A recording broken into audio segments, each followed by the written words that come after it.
कथा सुनेंगे तो जरूरत ही ना भजन सुनने की, जब कथा सुने तब खूब कथा जरूरत है। तो कोई कथा में कोई भजन नहीं है, प्रसंग नहीं। आप कथा की किताब पढ़ो तो केवल आरती सीधे सीधे।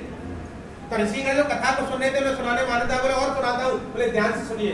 बोले प्राचीन समय में उनका नाम क्या है, राजा। वो जितेंद्र सत्यवादी प्रत्येक मंदिर में जाता था, देवालयों का ब्राह्मणों को दान करता था, गरीबों की सहायता करता। एक बार राजा अपनी पत्नी के साथ भद्रशिला नदी के किनारे भगवान का पूजन कर, जब भगवान का पूजन कर रहे थे तो उसी समय एक साधु नाम का वैश्य नौका बहुत सज्जन वहां पर आने देखा कि राजा और रानी भगवान का पूजन कर रहे हैं। साधु बैठ गया, जब पूजन समाप्त हुआ तो हाथ जोड़ कर बोले महाराज आप ये पूजन क्यों कर रहे थे, किस लिए कर रहे थे, विस्तार से मैं सुनना चाहता हूँ। क्योंकि आपके पास राज्य है, संपदा है, राजा हो, धन की तो कमी होगी नहीं आपके पास, तो मन में कोई इच्छा तो होगी पूजन के लिए। बोले हाँ साधु सत्य कहते हो, मेरे पास राज्य संपदा तो है परंतु पुत्र नहीं है, मैं पुत्र की कामना की पूजन कर। तुलसी आदि कहते हैं पति बिन सूनी मांग पुत्र बिन नर सुना, और दो मुक्ति गवार दो दुख दूना।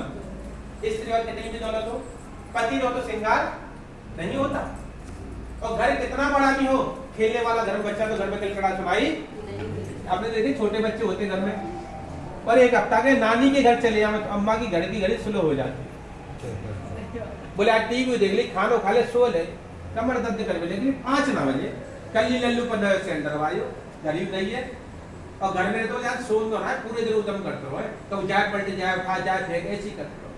तो किल का कैसे सुनाई दे बच्चों से। बोले इस व्रत के प्रताप से वंशी न सुख पाए और निर्धन धन पाए रंग लाभ हो जाए। बोले सच्चे हृदय से भगवान का जो पूजन करता है, जिस कामनाओं से करता है वो अवश्य पूर्ण हो जाती है। इतना उन्होंने कहा। बोले महाराज मुझे ही बता दीजिए, मैं भी पूजन करूंगा क्योंकि मेरे भी कोई संतान है। आप कह रहे तो निश्चय ही हो। तो जैसे पूजन का विधि विधान का बताया, बड़ा प्रश्न हुआ, प्रसाद लिया और अपने नगर के लिए चल दिया। जब अपने नगर के चल दिया तो नगर पहुंचा, अपनी पत्नी से कहा प्रिय, बोले का मुख राजा के मुख से व्रत सुनकर आयो। बोले स्वामी कौन सा व्रत सुनकर आए। बोले संतान देने वाला, जो इतना कहा। बोले स्वामी ऐसे करते कल प्रातः काली व्रत करेंगे। बोले पागल है क्या।